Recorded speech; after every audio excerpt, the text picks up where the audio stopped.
Hi, and welcome to another episode of Hot Takes with me, the Silver Fox, and you can't help but laugh at this one. It's something we've always maintained here, that most people don't want independence. And when I say most, I mean not just most people in Scotland, most people within the SNP. New research has come out showing that Nat voters, people who vote for the SNP, don't want full independence. It's something we've always said. They'll vote SNP because they like the SNP, or they want more power, more devolution for Scotland, but not necessarily full independence. I think it possibly even frightens them. Now, this research, I will put up in advance, has come from the Tony Blair Institute for Global Change. And so you have to look at it and go, meh, it's the words of a potentially, allegedly war criminal, allegedly. Cover myself. But on the other hand, it does sort of reinforce what we've all suspected for quite some time. So, you can't necessarily just dismiss it because it's got Tony Blair's name at the front.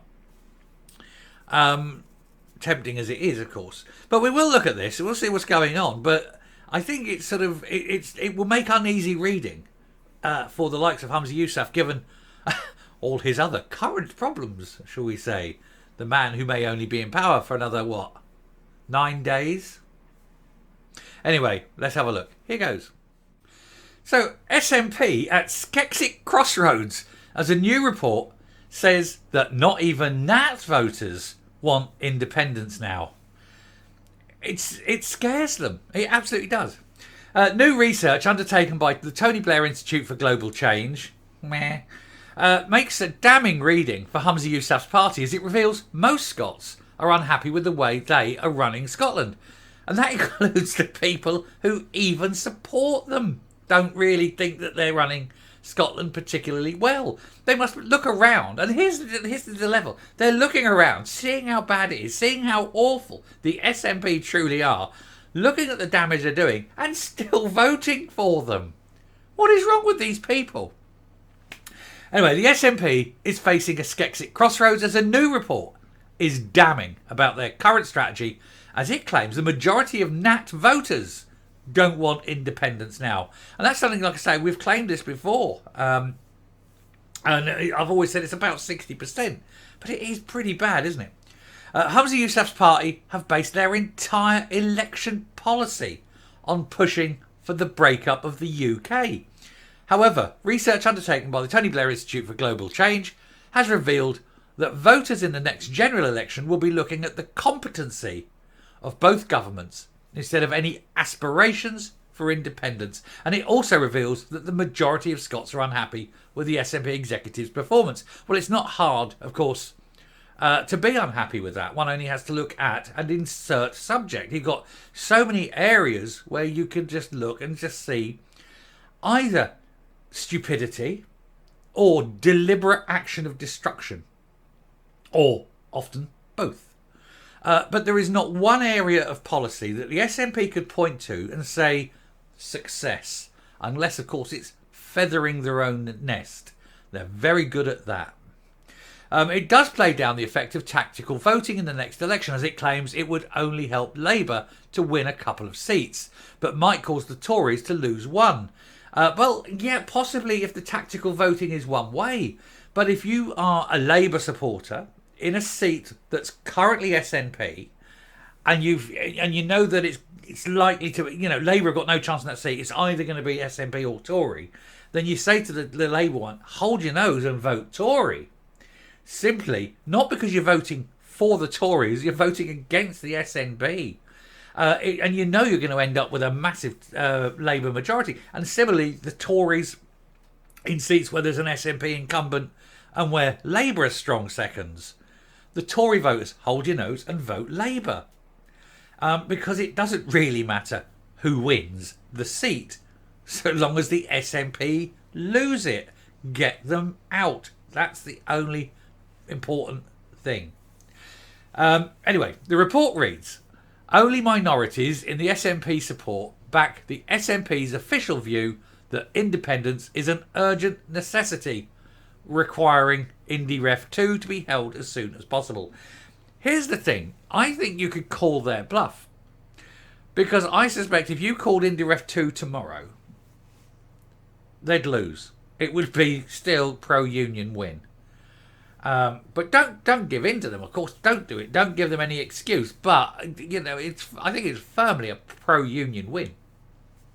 Anyway, this poses a tactical challenge as the party prepares for the next general election, probably now May rather than October. Originally, it looked like it could be October.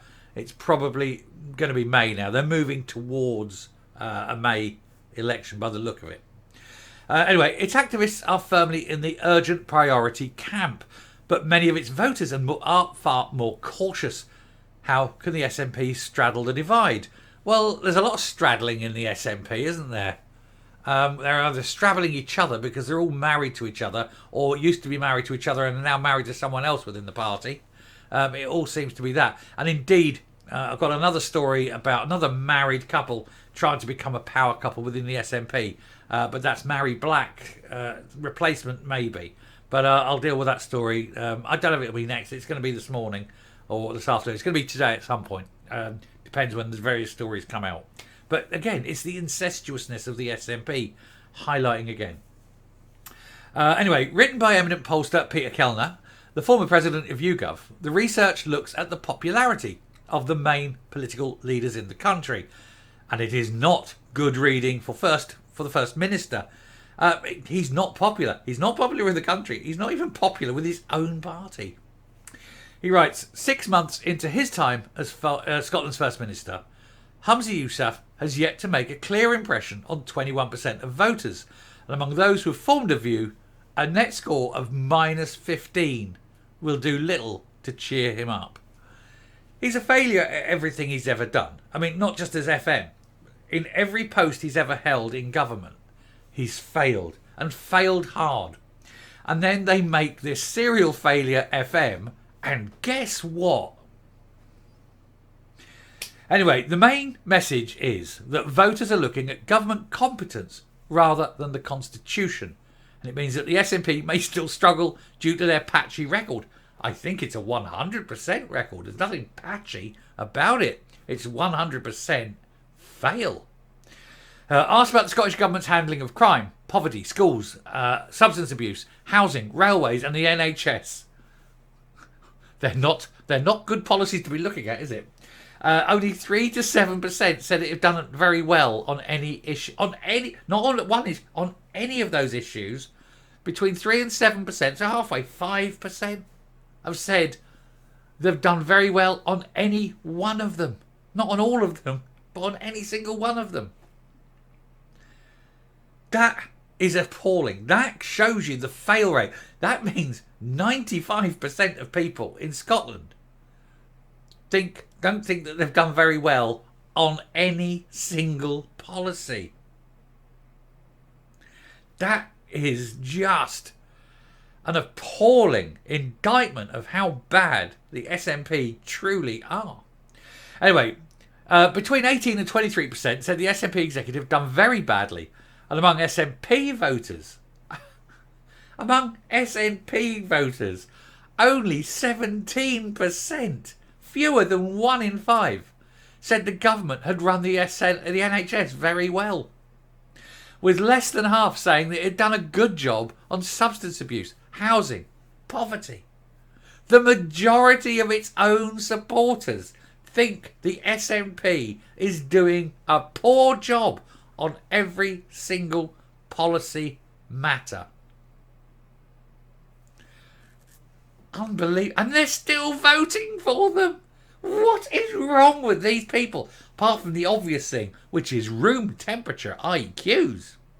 Anyway, on tactical voting, Mr. Kellner highlighted that if unionist voters choose again to back the best option to beat the SNP, it could lead to more defeats for the Nats, but that Labour were less likely to vote Tory than vice versa. This is sadly true, but seriously, where Tories are second to the SNP, Labour supporters must hold their nose, must be strong, lend them the vote just for one election. You're not going to get your man in, so get the SNP out. It's only one vote. Do it. Do it and destroy the SNP. because ultimately you're still going to have a strong Labour government in Scotland, probably. And if you've got the likes of Jackie Baillie sort of sitting there over it, she's not mad, she's not mental. I'm not saying she's perfect, I'm not saying she's good. I'm saying she's not insane. And that is important. Like, even by randomly, Scotland will do better under Labour than it would under the SNP. Even randomly getting some things right. Anyway, he said tactical voting contributed to the size of Labour's victory in the Rutherglen by-election. Conservative vote collapsed from 15 to 4%. And that's because the Conservatives did the tactical voting thing. They said, right, we know our man isn't going to get in. We will vote Labour to ensure the SNP are defeated. And I say to Labour voters, look to your constituency, and if it is a Tory voter that's a Tory MP that's going to take the seat from the SNP, do it. Just do it one election. Get the SNP out. Anyway, he went on to say, in 2019, more than 29,000 voters supported a unionist party, Labour plus Conservative plus Lib Dem, while fewer than 24,000 voted SNP. But Labour secured the backing of just 63% of unionist voters. So the SNP regained the seat. We're talking about Rutherglen here. He said in the latest by-election, Labour won 90% of the unionist vote. Had 90% of anti-SNP voters backed a single unionist party in each of the in each constituency throughout Scotland in 2019. The SNP would have won fewer than 20 seats. I mean, 20 seats fewer, which would have been there. It's utter destruction. We can do this. If people band together and look to see who the opposition is, don't just blandly and blindly vote for your party. Look for the party that's most likely to defeat the SNP and vote for them. And take them out. Take these people out. And make sure they're not in a position to damage your life again. I'm coming up. Now, the thing that stuns the most out of that is the fact that over half of SNP supporters think the SNP are doing a poor job. Over half of them don't want independence. Only 5% of all voters in Scotland think the SNP are doing a good job. And even in SNP voters, fewer than 1 in 5 think they're doing a good job. It's stunning figures. That's how bad they are. And yet these people still vote for them. But the worm is turning. The tide is turning. The world is turning. And I think they've starting to wake up and see the damage. And it's about time. And I think that their time has come. I think this is the end. I think they're going to get massively defeated in the general election. And let's hope that in 2.5 years or whatever to the Holyrood election that they are effectively wiped out. And someone else, anyone else, it doesn't matter. A new regime. Someone somewhere has got to do something to stop these people.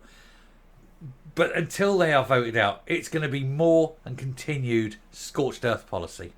Anyway, I'll stop there. Thank you very much for watching. This has been a very informative video, I think, in terms of very telling on how awful the SNP are. So do please consider hitting that subscribe button and certainly press like on the video. That really, really helps. Anyway, until next time, stay safe, stay well. And remember, it's not long until the next general election, and then it's 2 years until the Holyrood, and we can get them all out. Thank you. Bye.